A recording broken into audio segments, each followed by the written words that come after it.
अष्टावक्र अब राजा जनक को अपने स्वरूप का बोध कराते हैं। कहते हैं, न पृथ्वी न जलम न अग्निर न वायुर द्यौर न वा भवान येषां साक्षिमाणम आत्मानम चिद रूपम विद्धि मुक्तये।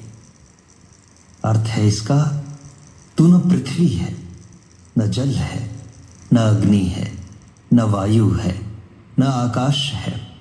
मुक्ति के लिए अपने को इन सबका साक्षी चैतन्य रूप जान। राजा जनक का पहला प्रश्न है कि ज्ञान कैसे प्राप्त होगा। अष्टावक्र पहले ज्ञान की अनिवार्य शर्त वैराग्य की व्याख्या करने के बाद जनक को अपने निज स्वरूप का बोध कराते हैं। वे कहते हैं, मनुष्य शरीर मात्र नहीं है, वह तो चैतन्य आत्मा है। आत्मा ही उसका वास्तविक स्वरूप है, वही सम्राट है। यह शरीर मन बुद्धि आदि उसके भृत्य हैं, नौकर हैं, जो उसके आदेश अनुसार कार्य कर रहे हैं। ये चूंकि स्थूल हैं, इसलिए इनका प्रत्यक्ष बोध होता है। आत्मा सूक्ष्म है, जिसके ज्ञान के अभाव में ऐसी भ्रांति होती है कि मैं शरीर हूं। यही अज्ञान है। अष्टावक्र इसी भ्रांति का निवारण करने हेतु कहते हैं कि तू पृथ्वी जल अग्नि वायु आकाश इन 5 तत्वों से बना भौतिक शरीर नहीं है। ये 5 तत्व भौतिक हैं, अनित्य हैं, नष्ट होने वाले हैं, मृत्यु पर नष्ट हो ही जाएंगे, किंतु तू फिर भी जीवित रहेगा व मृत्यु के बाद भी तू अपनी अगली यात्रा पर निकल जाएगा। शरीर को पुराने वस्त्र के समान छोड़कर नया वस्त्र धारण कर लेगा। यह शरीर तेरा वस्त्र मात्र है, तू इससे भिन्न है। यह तेरा भौतिक शरीर पदार्थों से बना है। तू घर नहीं है, बल्कि उसमें रहने वाला मालिक है। तू उसमें निवास करने वाला साक्षी चैतन्य रूप है। संपूर्ण भौतिक जगत का आधार यही चैतन्य है। तू भी वही चैतन्य है। अपने को भौतिक शरीर समझने की जो तुझे अनेक जन्मों के अभ्यास के कारण भ्रांति हो गई है, उसे मिटाकर अपने को साक्षी चैतन्य स्वरूप जान। यही ज्ञान है। यदि तू उस समस्त दृश्य प्रपंच का साक्षी दृष्टा बन जाता है तो तुझे आत्मबोध हो जाएगा। यही सूत्र है जिसे पकड़ने पर अन्य कोई साधना आवश्यक नहीं रह जाती। हम कहते हैं, यह शरीर मेरा है, मन मेरा है, बुद्धि मेरी है इत्यादि, तो यह मैं कौन है जिसके ये सभी हैं? निश्चित ही ये सभी मैं से भिन्न हैं। तभी हम कहते हैं यह मेरा है, अन्यथा मेरा कैसे कहा जा सकता है? जो मेरा है वह इस मैं से मिला है, तो उन्हें छोड़ा भी जा सकता है। वह इन सब मेरे के छूटने पर जो शेष बच जाता है, वही मैं का वास्तविक स्वरूप है। यही मैं आत्म तत्व है, जिसका ज्ञान होने पर ये सब विजातीय तत्व उससे भिन्न प्रतीत होने लगते हैं। यही आत्मज्ञान है। अष्टावक्र राजा जनक को आत्मबोध कराने के बाद मुक्ति के लिए कहते हैं, जो जनक का दूसरा प्रश्न है कि मुक्ति कैसे होती है। अष्टावक्र कहते हैं, यदि देहम पृथक्कृत्य चिति विश्राम्य तिष्ठसि अधुनैव सुखी शांतः बंध मुक्तो भविष्यसि। कहते हैं कि यदि तू देह को अपने से अलग करके और चैतन्य में विश्राम कर स्थित है, तो तू अभी ही सुखी शांत और बंध मुक्त हो जाएगा। अष्टावक्र कहते हैं कि वैराग्य होने से पात्रता आएगी, फिर गुरु द्वारा तत्व ज्ञान का बोध कराए जाने पर होगा आत्मज्ञान। किंतु मुक्ति के लिए आत्मज्ञान ही पर्याप्त नहीं है। यह निश्चय हो जाना कि मैं शुद्ध चैतन्य आत्मा हूं, मैं साक्षी हूं, यह शरीर आदि मैं नहीं हूं इत्यादि ही मुक्ति के लिए पर्याप्त नहीं है। इस आत्मज्ञान के बाद भी यदि शरीर आदि से तादात्म्य बना रहा तो फिर पुनर्जन्म की संभावना बनी रहती है। अतः उसे भी मुक्ति नहीं कहा जा सकता। यह ज्ञान सविकल्प समाधि में भी होता है, जिसमें बीज रूप में सभी संस्कार विद्यमान रहते हैं। उचित वातावरण मिलने पर वह बीज पुनः वृक्ष बन सकता है। उस बीज को भी नष्ट कर देना निर्विकल्प समाधि है, वही मुक्त अवस्था है। अष्टावक्र इसी मुक्ति की बात कह रहे हैं कि तू आत्मज्ञान प्राप्ति के बाद यदि देह से अपनी आसक्ति छोड़कर, उससे तादात्म्य छोड़कर पूर्ण रूपेण चैतन्य आत्मा में विश्राम कर स्थित है तो अभी तू सुखी, शांत और बंध मुक्त हो जाएगा। अपने शुद्ध स्वरूप आत्मा को जान लेना ही पर्याप्त नहीं है, उसी में निरंतर स्थित रहना है। यही निर्विकल्प समाधि की स्थिति है, यही मुक्ति है। पतंजलि अष्टांग योग में अंतिम स्थिति में समाधि की बात कहते हैं। अष्टावक्र पहले ही वाक्य में जनक को समाधि का ज्ञान करा देते हैं। शरीर और आत्मा के मध्य ऐसे 7 आवरण हैं। योग शरीर से आरंभ करके एक एक आवरण को विधि पूर्वक खोलकर आत्मा तक पहुंचता है। अष्टावक्र सीधे आत्मा का बोध कराते हैं। वे बाकी सभी आवरणों को एक ही साथ नष्ट करने की बात कहते हैं। वे कहते हैं ये सभी आवरण वास्तविक नहीं है, भ्रांति मात्र है। भ्रांति का विनाश बोध से ही संभव है, वहां क्रिया काम नहीं आएगी। आत्मा के साथ अहंकार जुड़ा है, अहंकार से वासना पैदा होती है। वासना पूर्ति हेतु उसे शरीर मिलता है। यदि वासना नहीं है तो शरीर की आवश्यकता ही नहीं थी। योग का केंद्र शरीर है। यदि तू इससे पृथक होकर सीधे आत्म भाव में स्थित हो जाता है तो तू अभी सुखी, शांत व मुक्त हो जाएगा। कितना सार गर्भित तथ्य है। अभी एक क्षण का भी विलंब नहीं होगा। ये वासनाएं, संस्कार, कर्मफल, कर्म भोग आदि कुछ भी बाधक नहीं है। केवल ऐसी स्थिति में स्थिर हो जाना ही पर्याप्त है। जैसे रस्सी में सांप की भ्रांति हो जाने पर उसे प्रत्यक्ष देखने से ही वह भ्रांति मिटती है, संशय मिट जाता है। कुछ कर्मकांड, जप तप, मंत्र, साधना, हठ योग की क्रियाएं आदि नहीं करनी पड़ती। उसी प्रकार अष्टावक्र आत्मबोध ही पर्याप्त मानते हैं, जिससे समस्त भ्रांतियां मिट जाती हैं एवं मनुष्य मुक्ति को प्राप्त हो जाता है। यह मुक्ति कोई स्थान विशेष नहीं है, न इसको प्राप्त करने के लिए कोई वैतरणी ही पार करनी पड़ती है, बल्कि अपनी वास्तविक स्थिति को जान लेना है, जो प्रत्यक्ष दर्शन से ही संभव है। इसी से समस्त ग्रंथियां खुल जाती हैं। ये सभी ग्रंथियां अज्ञान की ही हैं। शिव गीता में भी कहा गया है, मोक्षस्य नहि वासी अस्ति न ग्राम्यांतरम एव वा अज्ञान हृदय ग्रंथि नाशो मोक्ष इति स्मृतः। अर्थात मोक्ष का किसी लोकांतर में, गृह या ग्राम में निवास नहीं है, किंतु अज्ञान रूपी हृदय ग्रंथि का नाश ही मोक्ष कहा जाता है। जो चैतन्य आत्मा में विश्राम कर ठहर गया वही मुक्त है। सभी कर्म शरीर व मन के हैं। जो शरीर और मन के प्रति आसक्ति रखता है उसी के कर्म बंधन का कारण बनते हैं। आत्मा का कोई बंधन नहीं है, वह करता है ही नहीं, दृष्टा है। दृष्टा कभी कर्म बंधन में नहीं बंधता। ये सभी भोग, कर्म, अहंकार, लोभ आदि शरीर व मन के धर्म हैं, आत्मा के नहीं।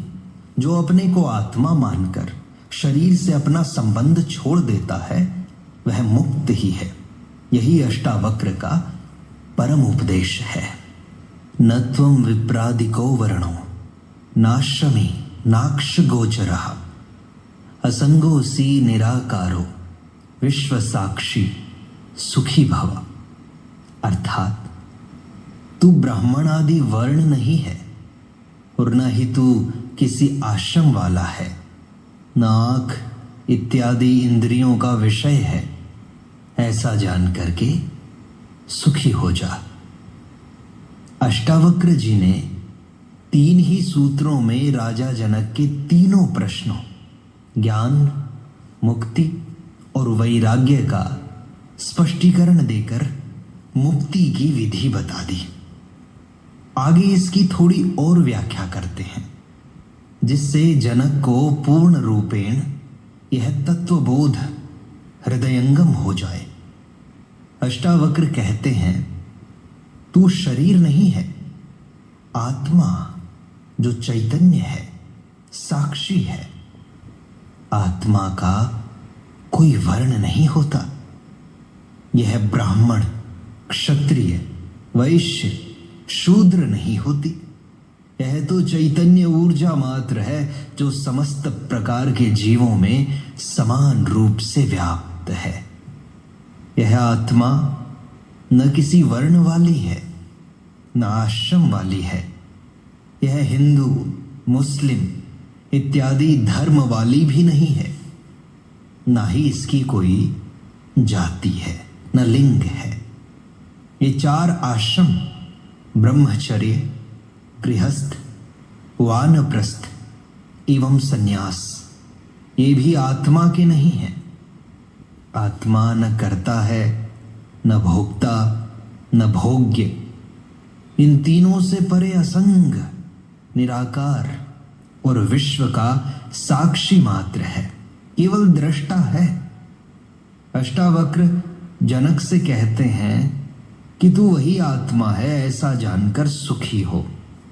चूंकि ये वर्ण, आश्रम एवं इंद्रियों के विषय आत्मा के नहीं हैं, अतः ये तेरे नहीं हो सकते। इन वर्ण आश्रम के धर्मों को मानने का विधान केवल और केवल अज्ञानियों के लिए है, जिससे वे अपना क्रमिक विकास करके आत्मज्ञान को उपलब्ध हो सके। आत्मज्ञान के लिए क्रम से वे यात्रा कर सके। अष्टावक्र जनक को आत्मा के वास्तविक स्वरूप का ज्ञान कराते हुए कहते हैं, तू इसे जान ले और अभी सुखी हो। इसमें देर होती ही नहीं। यह तो बिल्कुल नगद धर्म है, उधार नहीं है कि आज कर्म किया और अगले जन्म में फल मिलेगा। कुछ धर्म कहते हैं कि यह कलयुग है, यह पंचम काल है, इसमें मुक्ति होगी ही नहीं। कुछ कहते हैं आज से प्रयत्न करना आरंभ करो तो 7 जन्म बाद मुक्ति मिलेगी। अरे कुछ कहते हैं कि अंतिम तीर्थंकर, पैगंबर अवतार हो चुके, अब कोई होने वाला नहीं है।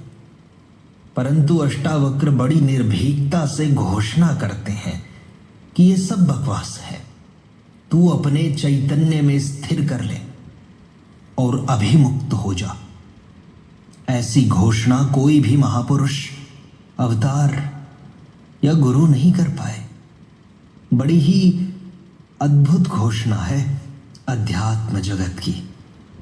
दीपक जलते ही जैसे एक क्षण में अंधेरा गायब हो जाता है, उसी प्रकार आत्मज्ञान के प्रकाश में अज्ञान रूपी अंधकार एक क्षण में विलीन हो जाता है।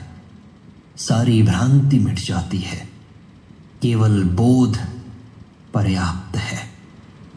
अष्टावक्र मुनि आगे कहते हैं, धर्मा धर्मो सुखम दुखम मानसानी न ते विभो, न कर्तासी न भोक्तासी मुक्त एवासी सर्वदा।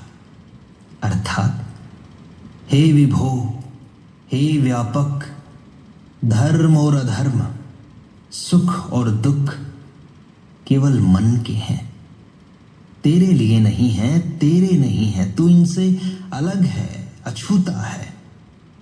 तू ना तो करता है न भोगता है, तू तो सर्वदा ही मुक्त है, मुक्त। यह आत्मा चैतन्य है, मुक्त है, असीम है, सर्वत्र है, निर्विकार है, निर्विचार है, व्यापक है, विभू है। यह किसी बंधन में बंधी ही नहीं है, यह किसी की पकड़ में नहीं है। यह ऐसा नहीं है कि किसी ने इसको बांध रखा हो।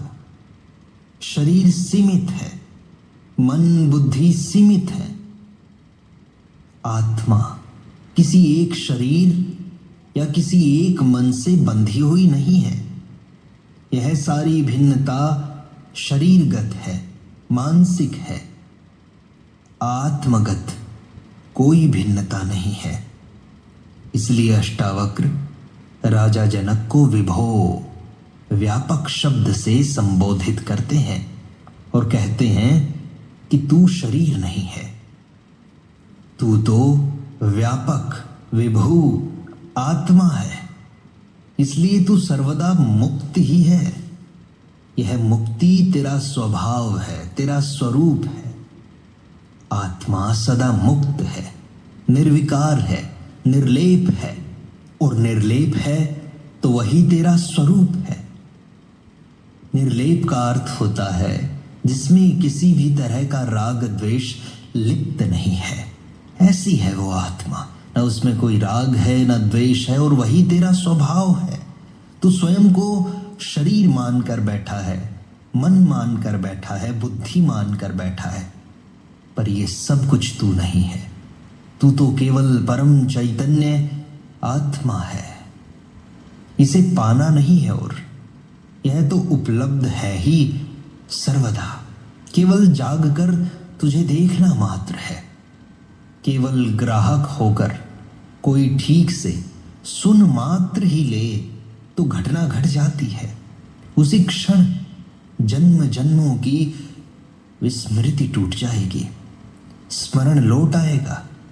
खोजने वाला भटक जाता है, खोजने पर परमात्मा नहीं मिलता। खोजों को छोड़कर संसार के प्रति उदासीन वैराग्यवान होकर विश्राम में स्थित हो जाना ही पा लेने का मार्ग है। आत्मा व्यापक है, सब में एक ही है, किंतु शरीर की भिन्नता के कारण अज्ञानी को आत्मा की भी भिन्नता का भ्रम हो जाता है। यह मेरी आत्मा है, यह उसकी आत्मा है। भिन्न भिन्न आत्माएं हैं, अनेक आत्माएं हैं, अनंत हैं आत्माएं इत्यादि भ्रम हो जाते हैं अज्ञानी को। अष्टावक्र कहते हैं कि तू अहंकार के कारण अपने को कर्ता और भोक्ता मान बैठा है। यह अहंकार भी तेरी भ्रांति है।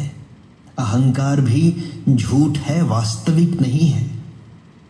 तू चैतन्य आत्मा है जो कि न तो करता है न भोगता है, न किसी को भोगने वाला है। अपने को कर्ता और भोक्ता मानने के कारण ही तू सुख दुख का अनुभव कर रहा है। तू धर्म और अधर्म की बातें करता है। वास्तव में यह धर्म और अधर्म, सुख और दुख मन के ही हैं। तू अहंकारवश ही अपने को आत्मा से भिन्न अनुभव कर रहा है। उसे छोड़ दे तो तू आत्मवत सदा मुक्त ही है। अहंकार और मन के मिटते ही तू कर्तापन और भोक्तापन से मुक्त हो जाएगा सदा सर्वदा के लिए, तथा इस धर्म अधर्म सुख दुख से भी मुक्त हो जाएगा।